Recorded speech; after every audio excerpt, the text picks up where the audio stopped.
morning, everybody. It is Wednesday morning. It's about 7:15. I'm clearly already in my office this morning. This is my Friday. We have fall break this week, so I am gonna enjoy this being my last day of instruction this week. I've got classes today, obviously, but I also have the Becoming Anti-Racist White Educators. It's the second of 3 seminars on that this semester. So I've got to finish my reading for that, and then I'm going to look at my Oscar review. Oscar is a review tool for online classes, and I teach an online physical science course in the summertime, and I just want it to be better. So it looks at lots of different things. There's a rubric, and you can look at lots of different things, from student engagement to accessibility to whatever, and you can pick things to focus on to improve your class. So I had Jessica, who's one of the instructional design consultants from the Center for Excellence in Teaching and Academic Leadership, look at it and do an evaluation of my class, and then we're going to go over it kind of together. I think mostly this time I'm going to focus on accessibility and just tightening the class up generally, making it easier for students to find things. And then I'm going to look at that today, and then I'm done for the day and done for the week. I have decided I have a test that was due yesterday. A couple of students that had some extenuating circumstances, so I gave them an extension. So I've decided I won't worry about grading that until after fall break, and I'm going to tell my students straight up that I will not grade it until after fall break. You know, I need a break too. My job is not physically exhausting, but it is definitely mentally and emotionally exhausting, probably more now than ever, because I'm more invested in my students than I've ever been in my life, and also just with, like I said, the re-entry back into the new normal or the next normal. And just plus with everything that's going on in the world. You know, we would like to believe that we exist in a little bubble and a little microcosm here, but world events affect our students and they affect us. And so we have to be mindful of that also. Plus, I think I'm more tuned in to what's going on with my students than I was 10 years ago, 5 years ago, whatever. And I think that's a good thing, but it does come at a cost. Anyway, so I'm wearing my jumper. I'm wearing my Ivy pinafore. I'll show y'all. I'm wearing it with I've got my Constellation leggings on here and boots. And the boots are just some that I bought. They're nothing extraordinary, but boots. Anyway, so I'm going to get to work here, getting ready for class. It starts in a little bit, and I'll catch up with y'all in a little while. Bye. Well, I'm home. I've got a meeting at 3 o'clock on Zoom with the Dean of the Honors College about a couple of things, and I stopped at the feed store, and one of the local pecan farms is selling homemade fudge, and it's really good. It's super rich. We have huge pecan farms down in the river bottoms here. There's 2 or 3 really big ones down there that sell the pecans. You can go out to the farm and buy them, or they sell them through the local shops. But they're, you know, those farms are 100 years old or better, so they've got huge tracts of land down there in the bottoms with these huge pecan trees on them, and those pecans are good. Another thing I did is since I stopped to get gas, I stopped at the feed store too to get horse feed. And then I decided to go ahead and buy some salad greens. So I got some romaine. And then these are an heirloom cabbage collard. So, yeah, I can't wait to try these. I've tried the regular collards, but these are an heirloom variety. I'm going to let some of them go to seed. So I'm going to plant these probably tomorrow. Hi, Luna. Hi, Luna girl. You laying there in the window enjoying the sunshine? Hi, Cammy. Hi, baby girl. You're a good girl. You're a good girl. Yes. Well, I'm outside waiting to call in and have this meeting. And I was thinking about something that we talked about today in the Barwe group, which is becoming, that's not becoming, but there's another word. building anti-racist white educators. And it's about getting white people to use their privilege and buy into this, build systemic anti-racism within our education system, particularly higher ed. For me, I'm interested in that. And so I'm doing this workshop. We listened to an interview with Dr. Bettina Love, and she was talking about the difference between being an ally and being a co-conspirator. And it really hit home to me because being an ally means, okay, I've read the books, I know the language, but when the going gets tough, I may not be there. Whereas being a co-conspirator means you literally have skin in the game. You literally are stepping out of your comfort zone and taking risks, speaking up in places, using your whiteness, using your white privilege to advocate for groups that don't have that privilege. And that made a big impact on me because I want to make sure that I'm worthy of that, worthy of being a co-conspirator. And so we were talking about, the example that she gave was one that was very dramatic and very clear. And one of my colleagues said, well, I don't know that I've ever done that, that I've ever had that opportunity.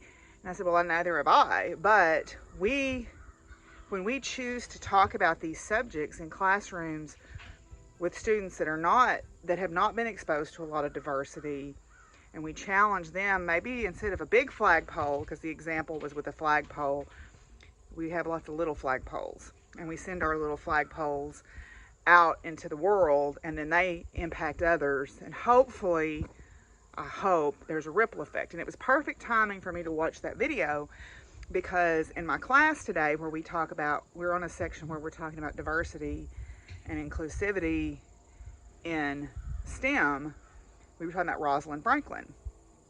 And Rosalind Franklin was the person who used X-ray crystallography to first get a sense of the structure of the double helix of DNA, and basically had her work stolen by Watson and Crick. They could not fathom the idea of a woman who was their equal. They complained about how she looked, how she dressed so plainly, and how she didn't wear lipstick, and how she didn't gussy herself up, maybe, because they could not accept her on equal footing. So they were doing anything they could to bring her down.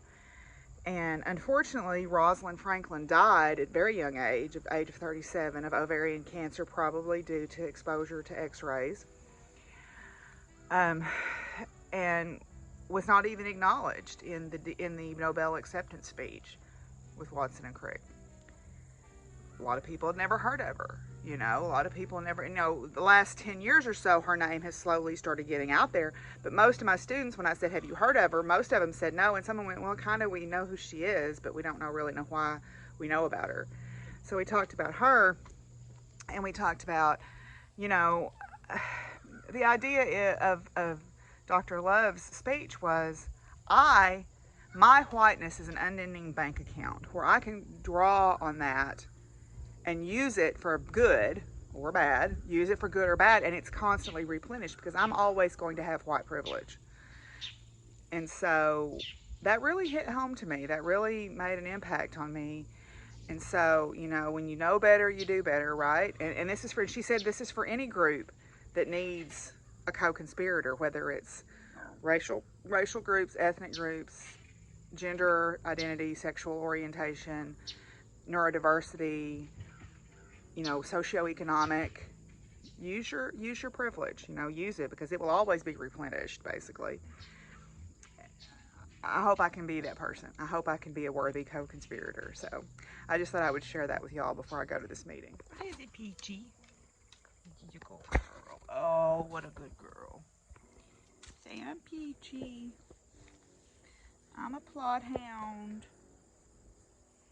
I was left up in the National Forest, and 2 of my former students found her and brought her to me. She's a good girl. Oh, yes. She's a good girl. Big old girl. Big girl. Oh, that's a love. That's so much love. That's so much love. Yes, I love you. Okay, y'all, I'm getting ready to go out and do my feeding, but I think I'm going to go ahead and end up my video here. So we'll open Stitchy Box for today. Let's see.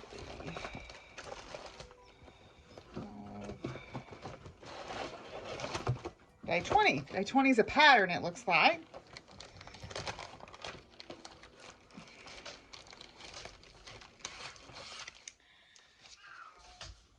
Can I help you?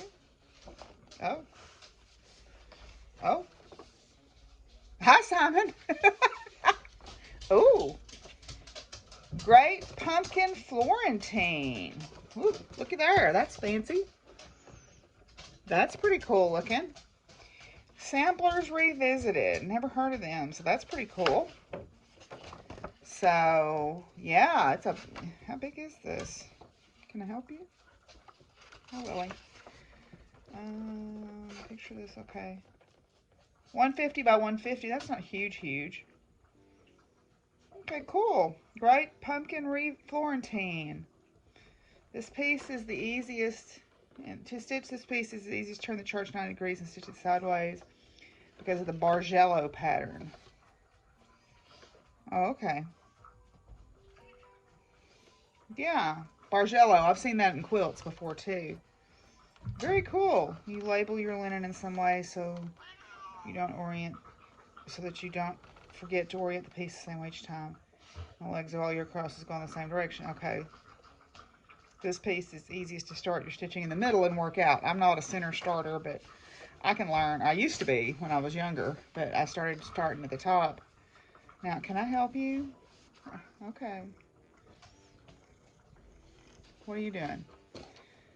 Anyway, so Great Pumpkin Florentine. Isn't that pretty? That's really pretty. Very cool. Very cool. Put that back in the thing here. So, I'm going to end this here. It's been a tiring day, y'all. I love my students, and I try to advocate for them as much as I can, and that means that some days there's a lot of energy spent, and today was one of those days. I can't talk about it because it's personal to this student, but let's just say that I may not be a mom, but I've raised a lot of kids, and I hope I've done okay. And hopefully today is another example of that. But anyway, so I'm going to go. I'm going to go outside and do my chores, and then I'm going to relax because I got 2 packages from Joanne in there to open. Joanne's to open. And I'm going to probably just chill out for this evening. So I'll see y'all tomorrow. Bye.